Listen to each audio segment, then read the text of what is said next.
Welcome back to The Price of Business. I'm your host, Kevin Price, talking to you about you and your business. I'm going to spend some time talking to Dave Welch here today, and he is a leader with a group called the U.S. Pastor Council, and really, I'm alarmed. You know, we use that language of alarm so often. But I'm alarmed over something that the city of Houston is involved in that I'm finding absolutely shocking. And it's one of these things that when I heard about it, I didn't believe it. You know, this is like up there with Martians being discovered and Bigfoot being discovered or crazy conspiracy theories. But as I dig deeper, it's real. It's happening. It's happening right here in the United States of America. The country that sanctions all forms of speech in our First Amendment is actually going to is now really crushing the most sacred of speech, which happens in our churches. Dave, welcome to the program. Great to be with you. Tell us a little bit about yourself and your involvement with USPC, the U.S. Pastor Council, which, by the way, people can learn more about at uspc.org. Yeah, it's actually uspastorcouncil.org. I'm sorry, you're right. Thank you. That's okay. No, we formed the Houston Area Pastor Council in 2003 to basically develop a model of bringing pastors together at the city level across racial and denominational lines to stand, speak, and act together on cultural, social, and political issues. And so we've had this team building, developing. We've taken on lots of issues over the years, various kinds, both local, and state, and national, whether it's, again, we're just plain cultural, local issues in the city, or legislation. But this, of course, this issue hit us last spring when the mayor dropped this ordinance and basically in fulfillment of her commitment to her national lesbian, gay, bisexual, transgender Friends at the Human Rights Campaign. And so we jumped in and opposed the ordinance and rallied pastors and citizens across the city and poured thousands of calls and emails and mounted a pretty significant opposition to it. Of course, she had the railroad going pretty well on council. So it did pass, although it was a lot slimmer margin than she anticipated. And then we were ready for the next step, as we'd done our homework, and stepped up and mounted the referendum petition campaign. We had 30 days to gather what amounted to required 17,269 verified signatures to turn in to force it to either be repealed by City Council or be put on the ballot. In 30 days, we turned in over 50,000 signatures. Over 31,000 of those were we pre-verified as valid voters in the city, and the city secretary confirmed that we had met the minimum easily.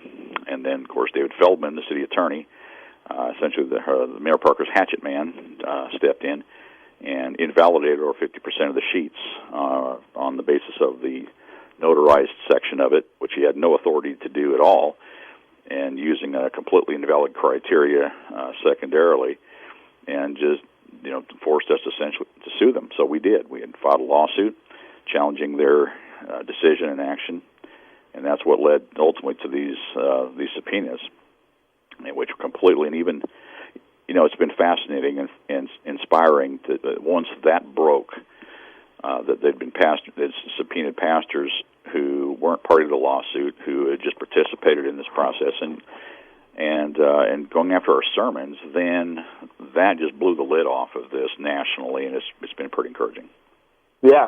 So what is the ostensibly, what are they saying is the objective in these subpoenas? Well, what they want is essentially anything we've said, done, written, certainly in the last year in relation to this ordinance. One of the things they were asking for were copies of sermons and sermon notes materials, and speaking to either the ordinance or homosexuality or gender identity, even just as topics. And private communications, or it's actually all communications with congregations in regards to the ordinance, were two examples of what they were asking for.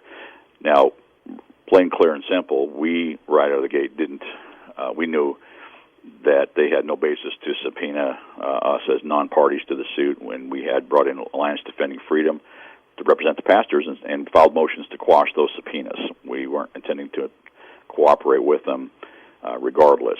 But the very fact that they were, and still are, demanding those materials in complete violation of the First Amendment, as any rational person knows, and even right now, even voices on the left are rising up against them, and has been really interesting. So, well, at some point, political winds change. And sensible people of all ideologies are going to recognize that when the winds change against them, they better have been defending freedom all along, or they won't have any freedom to defend. Well, that's it. I mean, it's real simple. This is not about this group of 5 pastors. If a city government could subpoena these 5 who were just stood out and acted as citizens and participated in the process of petitioning our government and speaking to issues, then there is not one pulpit in America that is safe. Yeah, that's exactly right. So, but so immediately you and I, naturally, most people are going to be alarmed by this order, this request. But what are they saying their basis is? Is it all of these churches should have their tax exempt status reconsidered? I mean, what are they telling us? Well, their ostensible purpose is to investigate and find any wrongdoing that we may have engaged in teaching or training people in the gathering of signatures. In other words, did we tell them wrongfully how to do it? Did we not give them appropriate instructions? Well, the fact is that has absolutely no bearing on the lawsuit at all. And that's totally irrelevant. If they're saying that the signatures are bad, which you're clearly showing isn't even the case, but they're saying that they're bad, why would it matter how the instruction panned out?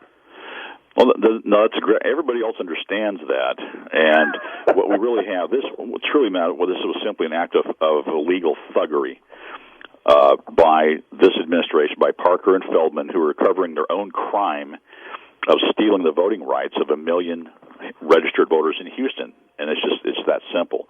They don't have a case. They're going to lose on the facts.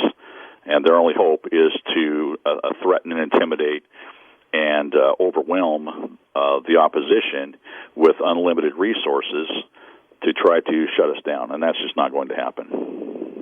Dave Welch is our guest, and he is with the U.S. Pastors Council and the Houston Pastors Council. And when we come back, we're going to continue our conversation with him. We're going to talk a little more practically about what you, the listener, can do about this right here on The Price of Business.